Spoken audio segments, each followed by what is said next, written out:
Hello, and welcome to another episode of Now We're Talking. I'm Scott. I'm Julie. And thanks for joining us again. Today. Sorry. Off to a rip-roaring start. Right. Well, this is a clue to the way this whole episode is probably going to go. I'm throwing myself at the mercy of Scott because we typically have at least an outline and some idea what we're going to talk about. And today I am going in blind. I'm vaguely aware of a couple of things we're going to talk about. And so we'll see how good I am or how bad I am at this spur of the moment stuff. All right. So let's start off with our little known fact, Nami, or we might actually call this like our good thing of the week. And this isn't a news story, but it's something that I came across, and this has to do with Bob Marley. One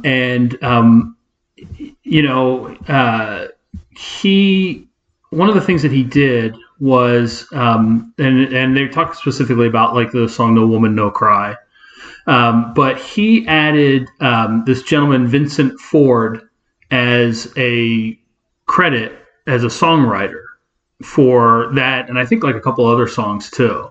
The guy had nothing to do with writing the song, but he ran a soup kitchen in like one of the worst parts of Kingston, Jamaica. Oh, wow. And so Marley wanted to make sure that he had money to run the soup kitchen like in perpetuity, really. And so he added him in so that he would get some of the royalties So sweet. from the song. So the dude ran that soup kitchen for years. And he even had, I think it said that he had he had diabetes and had both of his legs amputated. Oh, wow. But he kept running this kitchen. So I thought that was kind of cool. And actually, Vincent Ford actually died in 2008. But the royalty checks still come into the charity. That's wonderful. So I thought that was pretty cool. I think that says a lot about Marley and where his priorities were. Right. So I thought that was neat. That was a nice story. I thought it was a nice story. It is a nice story. Okay. I'm already feeling verklempt. Oh Lord. Okay, for our asshole of the week, I came across this story the other day. This woman is she and her husband have a child. It's a biracial child. He's black, she's white, and she had a work emergency. Had to drop her kid off with her mother, and while the daughter was there, the mother, so the daughter's grandmother, didn't just cut off the girl's hair, but shaved her head because she didn't like that she had this curly hair. And said that if she thinks that if she shaves it off, that it'll grow back straight. Wow. I don't even know where to start. Yeah, and so when the mom goes to pick up her daughter, a couple hours later, the daughter is really upset, and she gets her home, she's looking in the mirror and says like, "Mommy, I don't look like me." It's heartbreaking. I mean, and of course, and then so the mother of this daughter actually called the police on her mom, and wants her charged with assault. And of course, the grandfather, I should say, is sticking up for his wife, thinking it was okay for her to do this. And the wife or the grandmother is telling other people that she just cut her hair, not shaved her bald. So people are siding with the grandmother, but now the father of this little girl, like his family is as outraged as the mother is, as they should be. I agree. As somebody who has my grandniece, right, who is biracial, and is the cutest thing and the smartest thing, and right. No one will ever tell me otherwise. Right. That, I just can't imagine doing that. And I can't imagine, anybody in my family doing that. And if they did, then, they would be the asshole, as this grandmother is. Yeah, I mean, I can relate to that story a little bit because I remember when Shanna was little, she had gone to my mother's, and my mom decided to cut her bangs. And I was hoping Shanna's hair would all be one length, so I could pull it back in ponytails or we could put it in pigtails or whatever, and everything would just go back in one neat package. And so I was outraged that she had the audacity to decide what my daughter's hair was going to look like without consulting me. But I mean, in this case, I think it's even worse because it is the child's identity. Right. To just strip her of that is just, I don't know, man. That seems unforgivable. And I use the term loosely. At some point, I'm sure she will forgive her mother for it, or I hope that her mother will ask, to be forgiven for it. But, and B, that hair is still going to come in curly. It was just a stupid move to think that if you shave it, it's going to come in differently than it was when you took it off. That's just dumb. Right. So, I don't know. Poor kid. Yeah. Now, and some people were saying that, of course, like the grandfather wants the daughter to drop the charges against his wife, but, I would say that if you're going to do that, you should take out a restraining order. Like, I would not want that woman near my child. I don't know. Well, there's kind of some it feels like there's some deep-seated, what the word I'm looking for, the grandmother is wishing the child didn't look black. Right. And that is a whole different problem than just wanting to cut her hair and shaving her head. Right. I mean, there's a reason she did that. And for that reason, you need to figure out, is this woman going to be part of our life? Is she going to play a role in my daughter's life going forward? Because she needs positive role models, not people who make her feel worse about herself. So there's a whole, I'm not sure about the charge dropping. I mean, I think at this point she's made her point, and I think it was a good, smart move to do. But there's a whole back end worth of trouble back there that needs to be worked through, and that's going to be tough. Yeah, I do kind of wonder if you have these charges against your mother for what she did to your daughter, that's not going to heal anything. No. And that's the only thing I would say. And the chances of it being taken out on the granddaughter at some point seem high. Wow. I don't know. I mean, I'm speculating, of course, but I just think that there's a good chance that there'll never be any healing there. Yeah, that family is going to need some help. But I do wonder if it was a blonde, white girl who had naturally curly hair, like the girl in Peanuts was talking about her naturally curly hair. Yeah. Would the mother have shaved her head, hoping that it would come in straight? Yeah. Or if the grandparents had been black and the little girl had blonde straight hair, hoping that shaving it would come in curly. Would come in, she'd have an afro after that. I mean, it's just ridiculous. Yeah, it really is. So, so I'd be kind of interesting. Another one that'd be interesting to follow and see if, what comes out of that. Yeah. So anyway, all right. Well, that's our asshole of the week. A big one.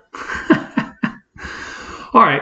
So I guess our main subject for today is, and for people who don't know, I do have a blog post, so you don't have to just listen to me; you can read me as well.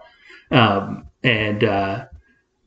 and you can find me at substack.com. You can look up my name, which is Eagles Fan in TN, or you can look up the blog post, or the blog name is A Little Song, a Little Dance, a Little Seltzer Down Your Pants. And that, of course, is from a pretty famous Mary Tyler Moore episode. So you can look that up too. But anyway, I was out mowing the lawn the other day, and I was just listening to some music while I was mowing the lawn, and a Rush song came on. As everybody should know by now, if you listen to one of our previous episodes, you'll know that I'm a big Rush fan. So one of the Rush songs came on, and it's a song called Witch Hunt, and it's off of their Moving Pictures album. And I was thinking about it. I was listening to the words, and I was like, I think I wrote a blog post about this a long time ago. And so later on that day, I did check it out, and I had written one. And so I just re-upped it. And I just feel it was important this time. And before I get into it, I will say that the song starts off with a like if you picture something from like Frankenstein, or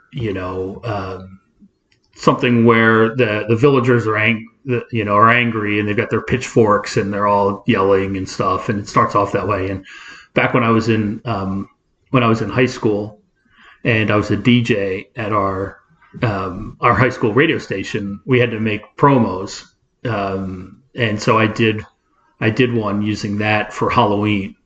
And then did the call letters and stuff with a lot of reverb in it, trying to make me sound spooky. I gotcha. So anyway,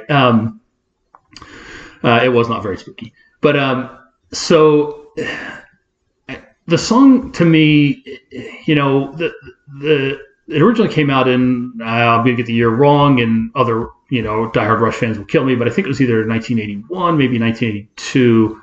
That Moving Pictures came out. But the topic that this song deals with is still sadly pertinent today, maybe even more so than at other times. And in any case, there's just a couple of, I'm not really going to go through all of the lyrics, and feel free to jump in, Julie, when I start talking about that. But again, you picture, it's a dark night. The air is thick and still. They're vigilantes. They've got torches, and the lyrics say the mob moves like demons possessed, quiet in conscience, calm in their right, confident their ways are best. And so when you get through that first verse, again, like I always think about 1692, the height of the Salem witch trials, or like I said, the angry villagers going after Frankenstein's monster. But we start to get a feeling that we're not talking about olden days. And then so there's like a sort of like a bridge. It's not really another verse, but sort of a bridge to the next verse. And it says, "The righteous rise with burning eyes of hatred and ill will, madness fed on fear and lies to beat and burn and kill." And I think this is when we really start to get into it, when there are people in this country and in this world that are fed fear and lies every day. They're told to hate others that are different than them. Yeah.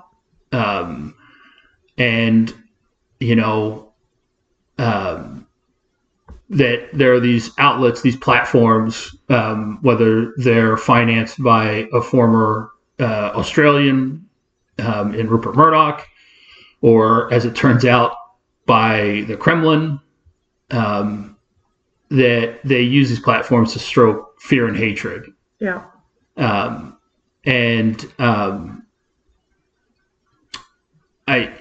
think that we've seen in the past that they get people riled up, they get people angry at others that are different, and they get them to grab their pitchforks and torches or as we saw in Charlottesville, their tiki torches.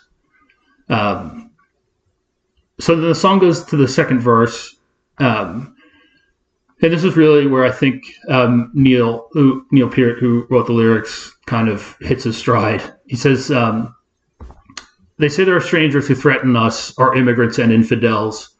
They say there is strangeness too dangerous in our theaters and bookstore shelves, that those who know what's best for us must rise and save us from ourselves." And I think, when you think about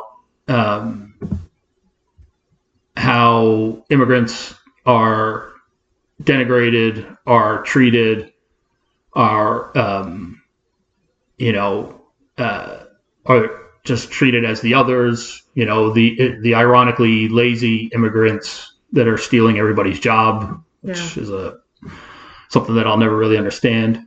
What, calves with like cantaloupes? That's right. Yes, like cantaloupes.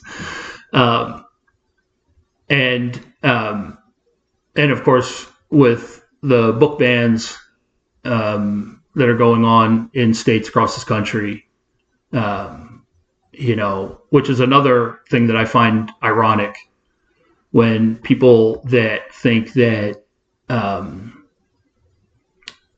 that the government is too much of a nanny state and we should be able to raise our kids the way we want, but then we want to ban books because I want to raise your kids the way I want. Right. And then of course movies, probably music, right? Beyonce is probably the devil to some people, but there are people that want to tell us what we should listen to or read, who we should trust, who we shouldn't. There are even people that want to tell us who we can marry, and not just gay marriage, but there are people that are in favor of anti-miscegenation laws.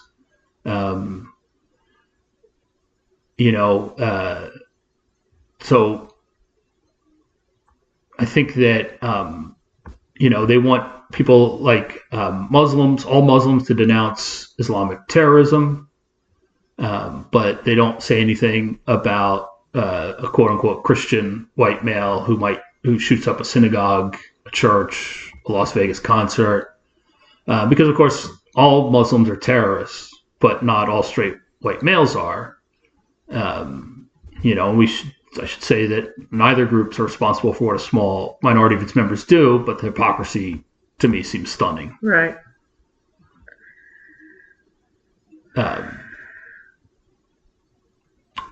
So I think that, part of my sort of analysis or talk about this, I understand people are afraid of the unknown, right? People are afraid of things that are different. And I mean, I use sort of some examples. There's, the representative, the U.S. representative. There was one, I can't remember his name. I think it's from like Indiana, who was against gay marriage, and then of course he changed his tune when his son turned out to be gay. Yeah.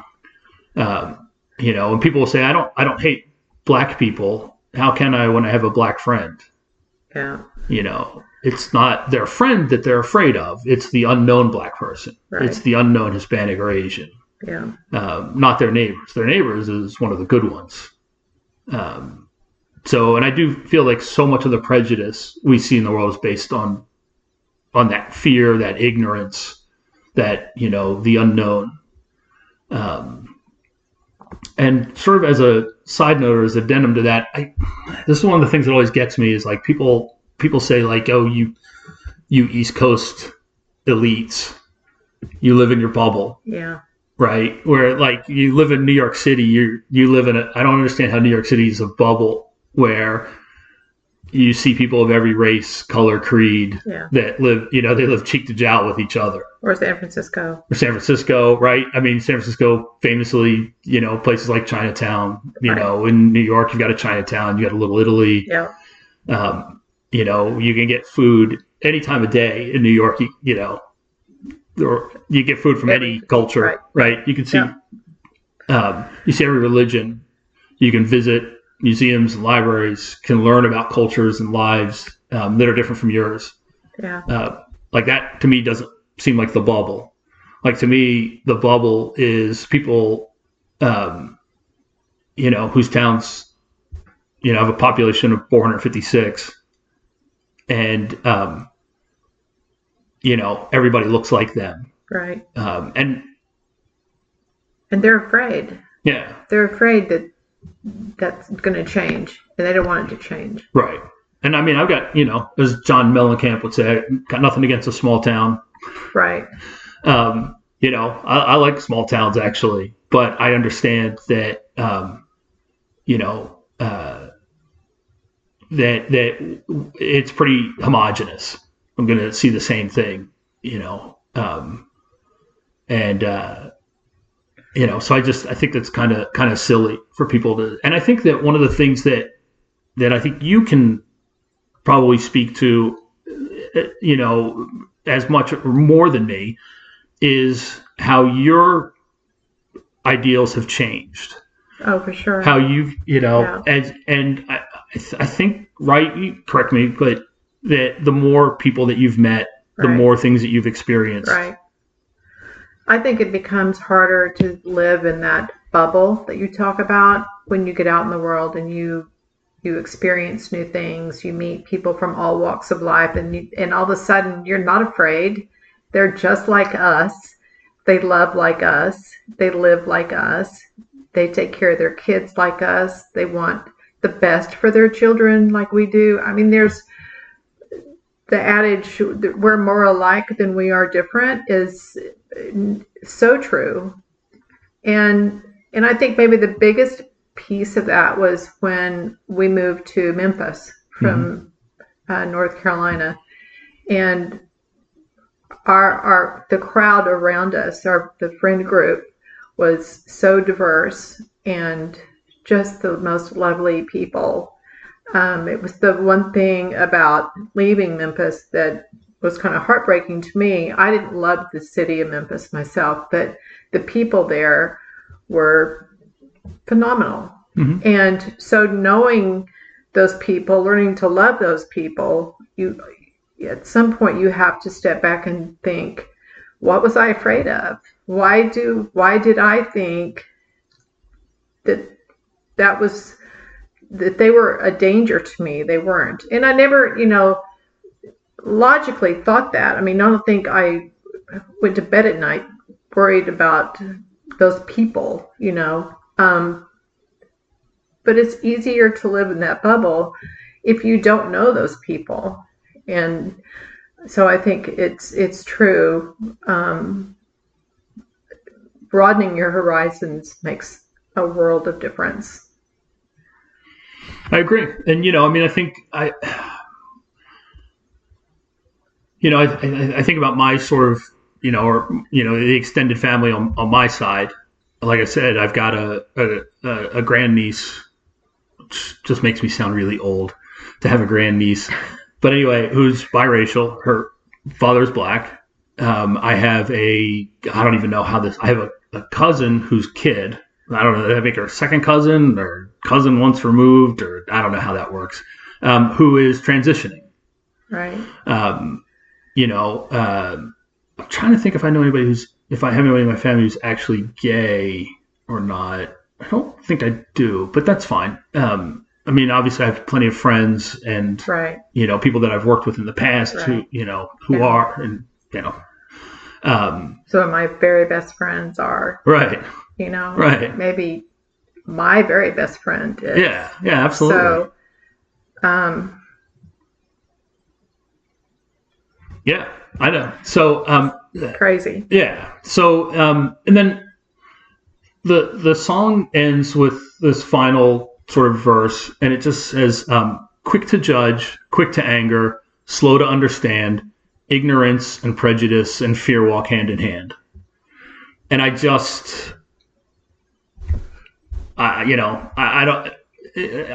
can't come up with anything that says it better. I mean, it just says everything. Right. And there's just a lesson in there that I think we need to learn.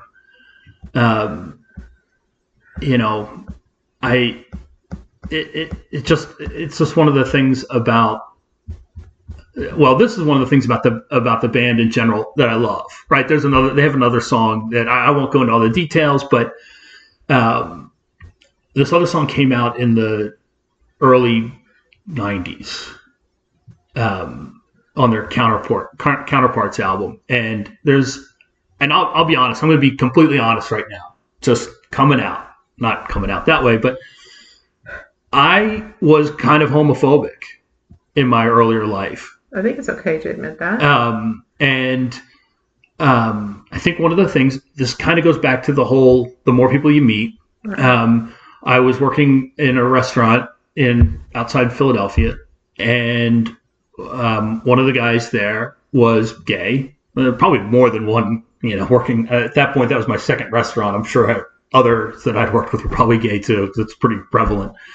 But one of the guys was gay, and my roommate and myself became friends with him. And one night he came over to our apartment, and he was upset. He and his boyfriend had gotten into a big fight and stuff. And, at that point I was just kind of like, hey, they're just like me. Right. Swap boyfriend for girlfriend, and this could be, the heartache is still the same. Right. And so I think that was kind of the first eye opener for me. And so from that point on, it just kind of became more and more, I don't want to say accepting, because that makes it sound like there's anything for me to accept, but I became more understanding, and really ended up like I don't care. Like, I don't care if you're gay. I care that you're gay, and that it says, you care that you're gay. You know what I mean? But it doesn't matter to me. It doesn't change how I think about you anymore. Yeah. When I was younger, it probably did. Yeah. So anyway, there's this other Rush song that really kind of helped me too, because it just said the first line is, I knew he was different in his sexuality. I went to his parties as a straight minority. It never seemed a threat to my masculinity. He opened up my eyes to a wider reality. Oh, yeah. And it's just like, that's it. That's what happened. And so, but that's one of the reasons I love this band, is because, it's just not, I think, and again, I'm for those of you who don't know, I'm older than Scott. But even people older than me, I think, for me, I find such rejoicing in seeing people who are older than I am. I'm just going to say Vicky, because she is just the most loving. She was married to your dad, of course, and they were both just the most phenomenal people. And Vicky's still walking the earth, thank goodness. And she loves with her whole heart. She does not care who you love, how you love, what color you are. She's just, I know there's the old adage, what would Jesus do? And every time I think about that, I think, what would Vicky do?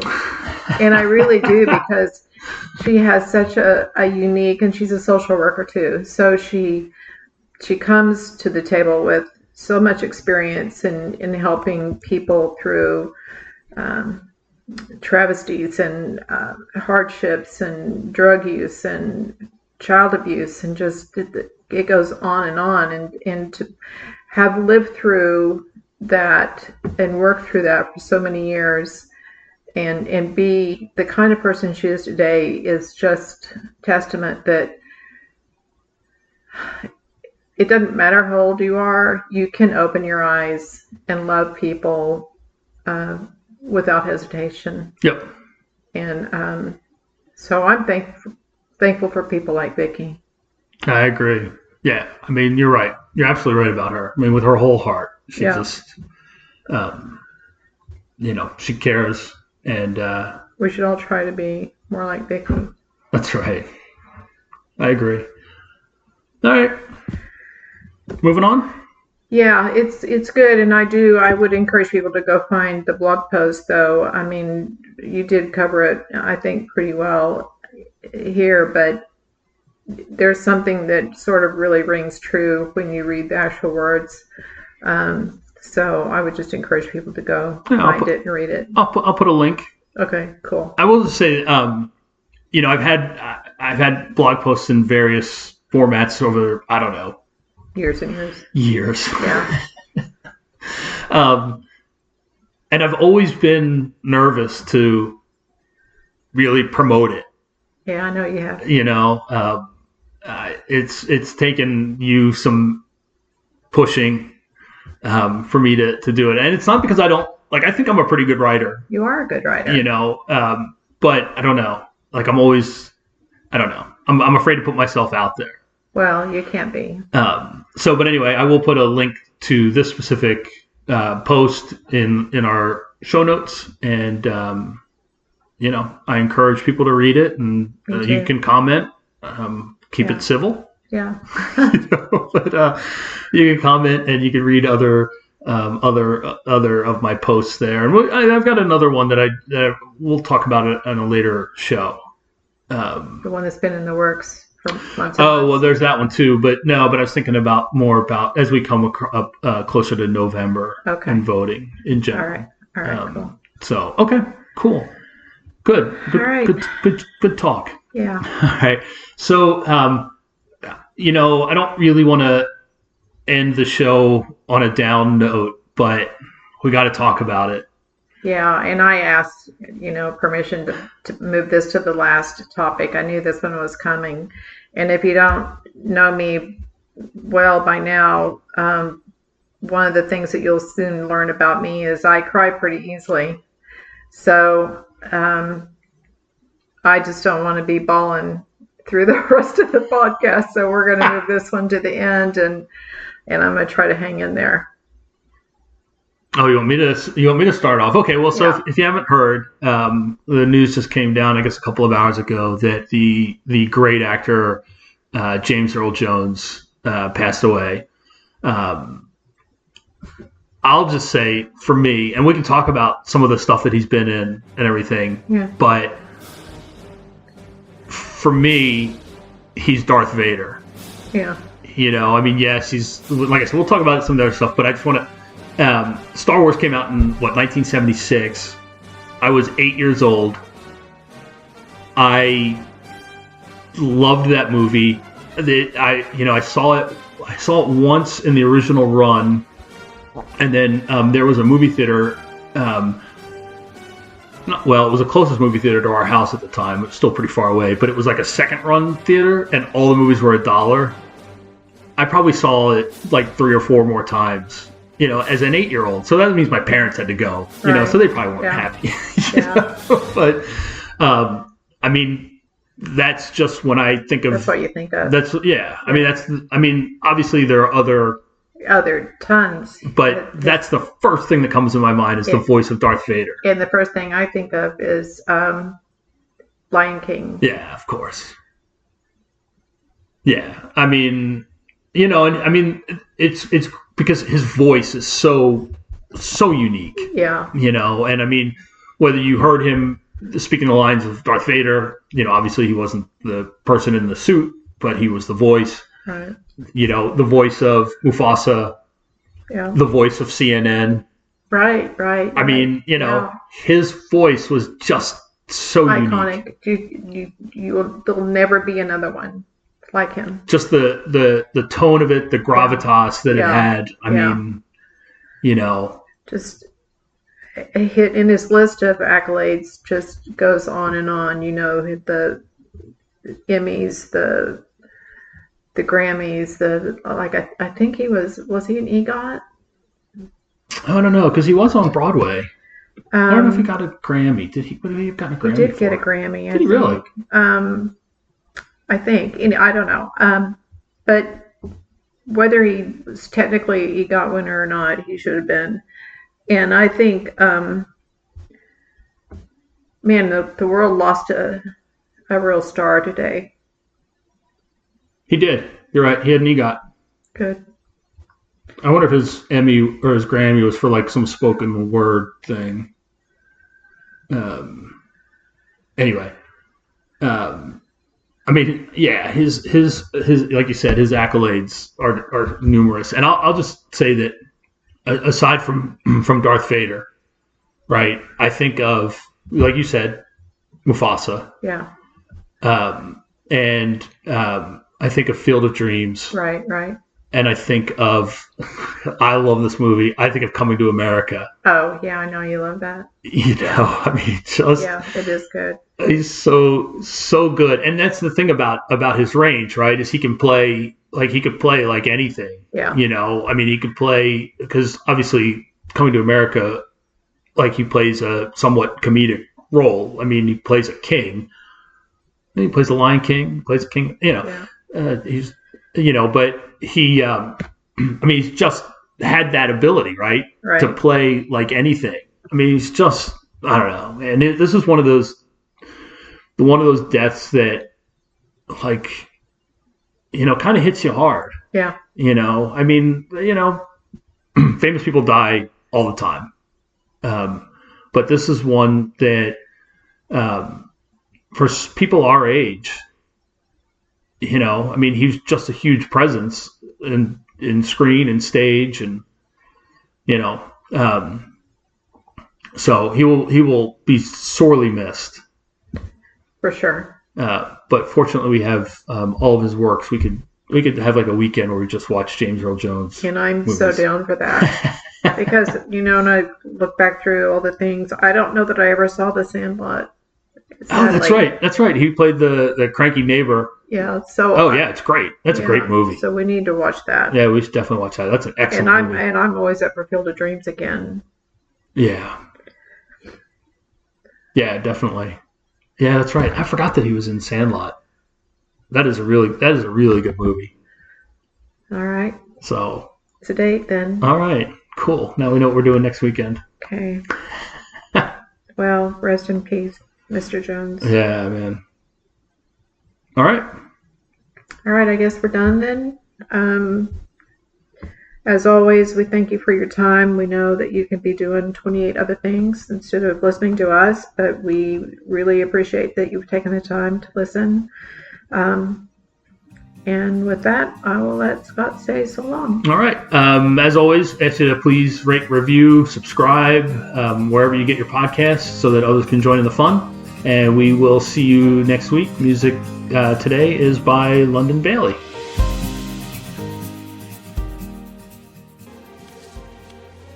Everything you see exists together in a delicate balance. As king, you need to understand that balance and respect all the creatures, from the crawling ant to the leaping antelope. But Dad, don't we eat the antelope? Yes, Simba, but let me explain. When we die, our bodies become the grass, and the antelope eat the grass. And so, we are all connected in the great circle of life.